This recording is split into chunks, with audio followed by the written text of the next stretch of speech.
Bonjour. Alors, pour aujourd'hui, j'ai décidé de ne pas faire un cours, un atelier de gym, mais de vous parler peut-être de tout ce qui est émotions dites douloureuses, difficiles, désagréables. C'est vrai que nous traversons une période qui est pour beaucoup de personnes anxiogène et parfois on n'a plus d'outils pour réussir à se recentrer sur quelque chose de plus juste pour nous. Alors, on va faire un petit exercice que j'ai nommé la boule à neige. Voilà, la boule à neige, c'est ça, il ne fait pas beaucoup de neige celle-ci, mais je ne sais pas si vous la voyez, plus je vais la secouer, plus il va y avoir des flocons. Et c'était un petit poussin de Pâques qui est à l'intérieur, on le verra de moins en moins. Eh bien, nos pensées, c'est un petit peu comme cette boule à neige. C'est-à-dire qu'à un moment donné, il y a un événement qui arrive, il y a plein de pensées, et puis on n'arrive plus à clarifier en fait toutes ces pensées, avoir un regard juste par rapport à l'événement qui a été déclencheur. Parfois, c'est vrai qu'on a tendance à éviter le problème, le stress, c'est un évitement, mais qui est aussi une stratégie pour ne pas le comprendre et le voir, ce stress, et aller discuter ailleurs, enfin, faire des choses qui ne nous plaisent plus. Mais on sait par l'expérience que ce que l'on n'aura pas réglé, à un moment donné, reviendra. Alors, je ne parle pas des gros stress émotionnels dans la vie, où là, on peut se trouver démuni, il faudra du temps. Mais parfois, certains stress qu'on évite en permanence reviendront et s'accumuleront au fil de notre temps. Alors, vous allez peut-être prendre conscience de vos émotions. Et pour cela, vous allez vous installer confortablement. Alors, plutôt assis sur une chaise, et ce que je vous conseille, c'est peut-être de faire l'exercice, non pas le soir avant de vous endormir, parce qu'il y a de fortes chances que le sommeil prenne le dessus, c'est l'évitement. Et bien, assis sur une chaise, avec la colonne bien alignée, ne vous affaissez pas sur le bas du dos. Voilà, donc il faudra être bien installé sur vos ischions, comme vous le faites sur votre chaise le vendredi, sans vous appuyer sur le dossier. Et cet exercice va vous permettre de voir les liens qui unissent vos pensées, vos émotions et vos comportements. Parce qu'à chaque fois qu'il y a une émotion, il y a une pensée qui devient une émotion et ça va se traduire par un comportement. Mais souvent, dans notre corps, il y a quelque chose qui va changer aussi. Et petit à petit, notre physiologie va aussi changer.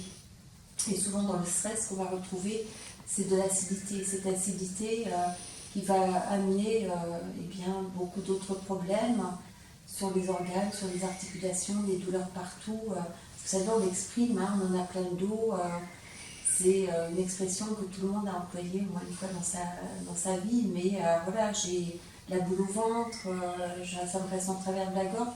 À chaque fois qu'on l'exprime, c'est que quelque chose dans les émotions dure depuis un moment et on n'a pas su arrêter. Alors, parfois, c'est vrai qu'on devient des champions, c'est-à-dire qu'on va laisser les choses s'accumuler et puis on va rentrer très rapidement dans ces pensées plutôt désagréables. Et c'est difficile d'arrêter ces pensées désagréables. C'est comme un skieur sur une piste de ski. Si vous l'arrêtez tout de suite au début, ça va aller. Mais s'il est en plein milieu de sa course, eh bien, il devient un champion, il va de plus en plus vite. Et nos pensées, c'est pareil. Notre stress, c'est pareil. Il faut savoir tout de suite le stopper dès qu'on ressent que quelque chose n'est pas conforme à ce que l'on veut. Alors, nos émotions, je ne suis pas en train de dire qu'il ne faut pas en avoir, parce que chaque émotion est vraiment utile, que ce soit la colère qui me permet d'aller retrouver quelque chose de plus juste en moi, c'est lié à l'injustice souvent, donc j'en ai besoin parce qu'on me dit que dans cette colère, il y a quelque chose qui n'est pas juste. La tristesse aussi, j'en ai besoin, il y a quelque chose qui me peine. Je ne sais pas, j'ai mal à la gorge aussi, j'ai une angine, peut-être qu'il y a des angoisses que je n'ai pas su exprimer. La peur qui me permet de fuir ou de me figer en fonction de mon tempérament. Donc chaque émotion est utile, est nécessaire et plutôt saine, mais c'est le fait de rester dans ces émotions et de se retrancher dans ces émotions à chaque fois par facilité. Alors facilité, même si c'est désagréable, c'est pas facile, mais on va plus facilement dans le connu que dans l'inconnu. Donc c'est là qu'on va essayer de changer peut-être notre regard par rapport à ces émotions. Alors je ne sais plus qui est-ce qui disait que nos émotions sont nos serviteurs, mais parfois ils deviennent, quand ça dure trop, Ce sont des mauvais maîtres qui nous obligent de rester. Alors, une fois que vous êtes bien installé, on va prendre du recul et agir en accord avec qui nous sommes vraiment. Et nous allons prendre du recul, et parfois ça devient plus difficile lorsque nous sommes stressés ou angoissés. Apprenez à prendre du recul, mais ne pas forcément fuir. Vous allez donc imaginer, soit si vous avez une boule à neige chez vous, prenez-la, ça va vous donner peut-être un peu plus l'image de cette boule à neige, ou bien vous allez la visualiser mentalement, et vous avez certainement eu en vous ces petites boules à neige. Imaginez si vous êtes en train de secouer cette boule à neige qui voltige tout autour, et puis peu à peu descend et vient se poser au fond de la boule. Alors fermez les yeux. Et pour commencer, prenez conscience de votre état à cet instant, ou en général, lorsque vous êtes stressé. Contrairement à ce que je vous demande d'habitude, c'est de penser à du positif. Pensez à un moment où vous avez été stressé, si ce n'est pas le cas là dans l'instant. Essayez de ne pas l'éviter, ce stress. Observez simplement votre respiration. Car c'est à ce moment de stress que souvent on se précipite aussi sur des denrées sucrées, des aliments qui ne nous font pas du bien. On le sait pertinemment, mais c'est une fuite pour essayer de combler quelque chose et d'être dans l'évitement. Alors simplement, posez-vous et observez ce stress.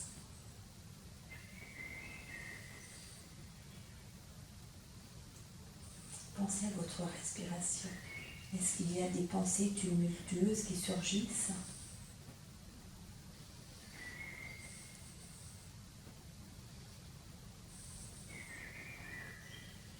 Continuez à inspirer simplement en observant.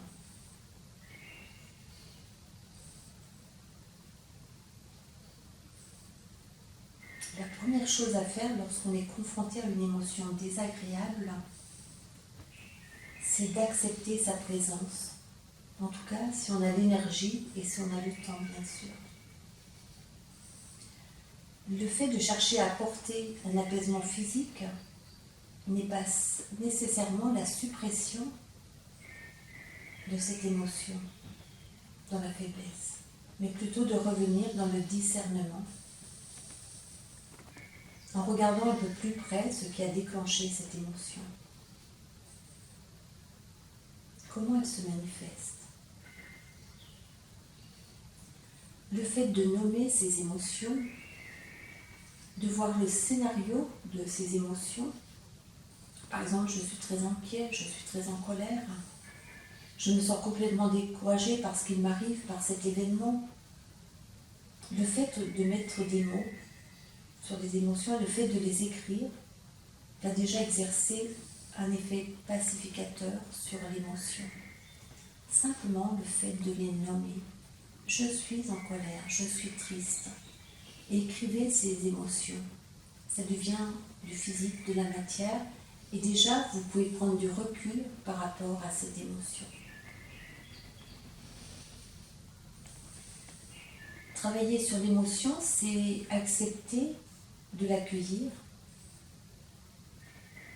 accepter de s'ouvrir à elle, même si c'est une émotion désagréable qui fait souffrir, mais c'est la prendre en considération. C'est un peu comme si vous étiez à l'extérieur en train de raconter quelque chose et puis on vous dit « Non, là j'ai pas le temps, non, on verra plus tard ».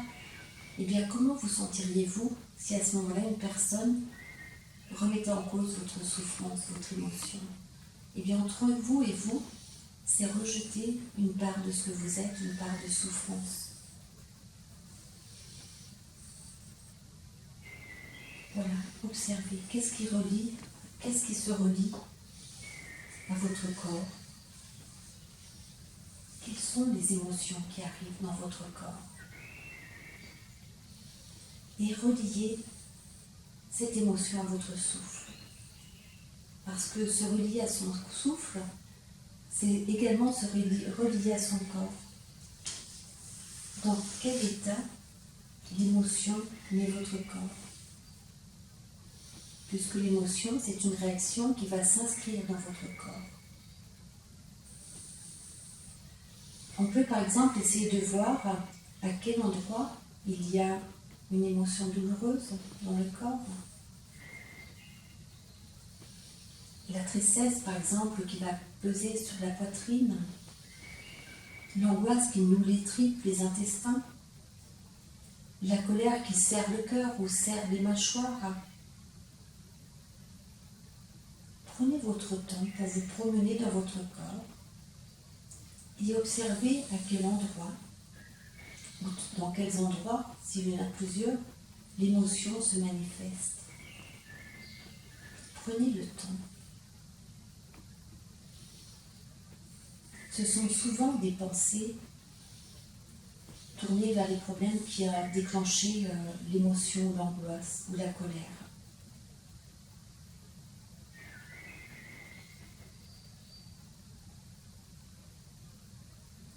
Essayez de prendre le temps aussi de voir quelles sont les pensées que l'émotion pousse devant elle.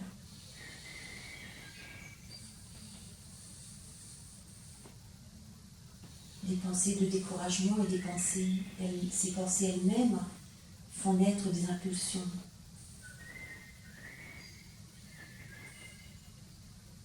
Dans chaque émotion, dans chaque ressenti émotionnel, il y a ce qu'on appelle des programmations d'action, c'est-à-dire des impulsions.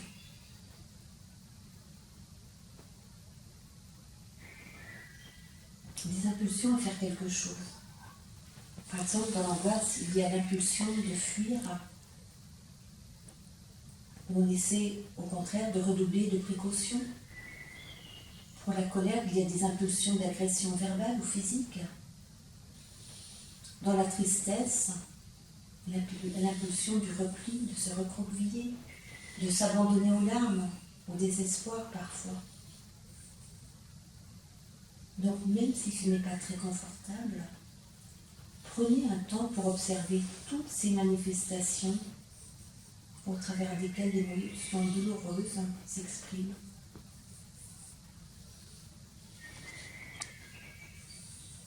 Puis tout doucement, vous allez commencer un petit exercice de pacification. D'abord, en restant avec cette émotion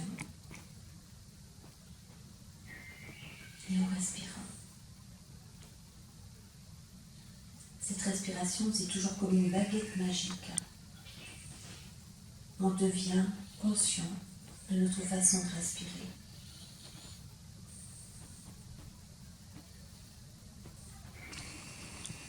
Vous pensez qu'il est très important également de nommer dans votre tête, de parler du scénario de l'émotion et de dire voilà, je suis inquiète, ou je suis très en colère, ou je me sens complètement découragée par ce qui m'arrive, par cet événement. Et je sais que comme beaucoup d'études le montrent, que le fait de mettre des mots sur des émotions, et même parfois de les écrire, ça va exercer un effet pacificateur sur l'émotion. Et l'idée de cet effet pacificateur n'est pas d'empêcher l'émotion, ni de l'éteindre, mais de faire baisser son niveau pour y voir un peu plus clair. Pour comprendre ce qui serait intéressant de faire.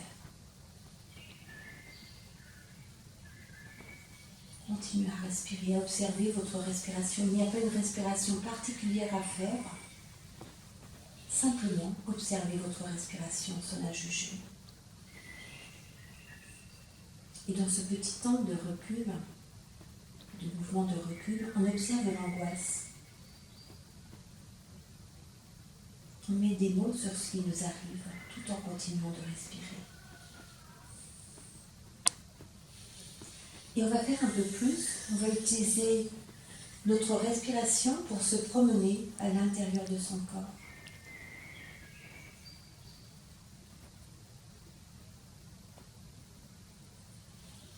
Et prenez conscience de la manière dont l'émotion s'exprime dans votre corps. Allez repérer quelles sont les zones où ça chauffe un peu plus, où ça serre un peu plus. La gorge nouée, la poitrine serrée. les tensions de la nuque, dans le bas du dos.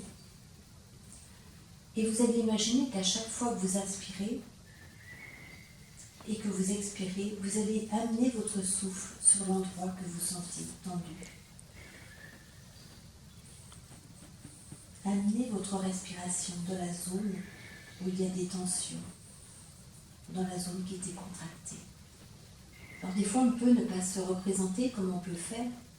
Eh bien, dites-vous que si votre pensée est comme les enfants, si ma respiration va là, elle ira. Voilà, je fais confiance, je fais comme si. C'est un petit travail de concentration. Représentez votre souffle qui circule dans les zones où il y a de l'inconfort, de la douleur, des tensions. Un peu comme si on faisait un massage intérieur, à l'intérieur de votre corps. Imaginez que vos pensées ressemblent à la neige de cette boule que vous venez de secouer. La neige tourbillonne et l'eau devient moins limpide. Observez à quel point il est difficile de voir à travers l'eau. C'est un peu la même chose qui se passe dans votre tête quand toutes les pensées se bousculent. On n'arrive plus à rien voir. Arrêtez maintenant de secouer la boule et laissez la neige se déposer sur la base. Et pendant ce processus, vous pouvez placer vos deux mains, une sur votre ventre, une sur votre cœur, pour mieux sentir votre respiration. Et peut-être que les flocons, à mesure que les flocons tombent dans la base, votre respiration devient plus profonde. Vous vous détendez de plus en plus. Voilà, continuez à observer ces flocons qui se déposent, sans vouloir vous accrocher à tous ces flocons. Là, simplement, laissez faire les choses. Continuez à observer votre respiration, vérifiez que votre alignement reste toujours correct au niveau de votre colonne, que vos épaules sont relâchées. Et une fois que le tourbillon de neige a pris fin, prenez un instant pour réfléchir à ce qui s'est passé. La neige est toujours là dans la boule, elle n'est pas partie. Seulement, vous pouvez à nouveau voir clairement à travers l'eau. Prenez un instant supplémentaire pour réfléchir à la manière dont nos esprits fonctionnent. Et c'est un peu l'histoire des pensées danseuses. Quand nos pensées s'agitent et s'embrouillent, nous ne pouvons pas vraiment dire que nous pensons clairement. On connaît d'ailleurs des expressions « je n'arrive pas à mettre mes idées au clair »,« c'est flou dans ma tête », « j'ai besoin de quelques secondes parce que là tout se mélange, ça me donne le vertige ». Réfléchissez à ces mots que vous pouvez dire parfois. Cette boule à neige est comme vos pensées.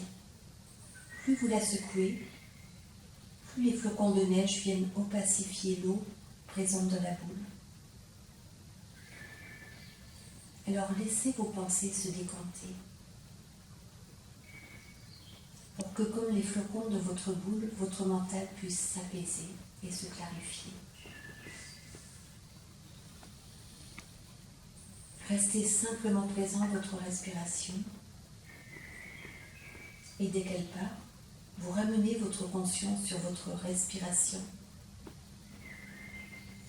Centrez-vous sur le souffle, sur la qualité de l'air qui entre et qui ressort de votre corps. Observez la température. Lorsque l'air rentre, est-ce qu'elle a la même sensation que lorsque l'air ressort? Peut-être chauffé par l'énergie de votre corps.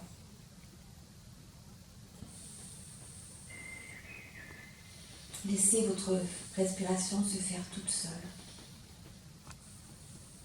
Laissez votre corps entier respirer ou imaginez que l'ensemble de votre corps, de vos cellules, de vos organes respire.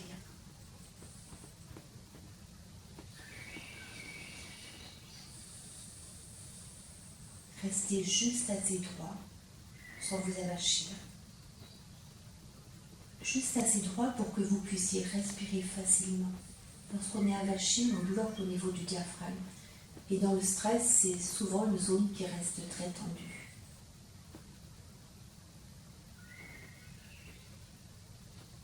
Adoptez un sourire intérieur. Imaginez la commissure de vos lèvres qui se redresse un peu. Voilà, souriez à l'intérieur de vous. Et continuez à rester simplement dans l'observation de vos émotions. Simplement restez là. Ce sont des pensées. Et continuez d'observer votre corps. Écoutez les bruits qui vous entourent. Écoutez les bruits extérieurs. Et lorsque vous en aurez envie, vous reviendrez à vos occupations tranquillement. Restez le temps dont vous aurez besoin.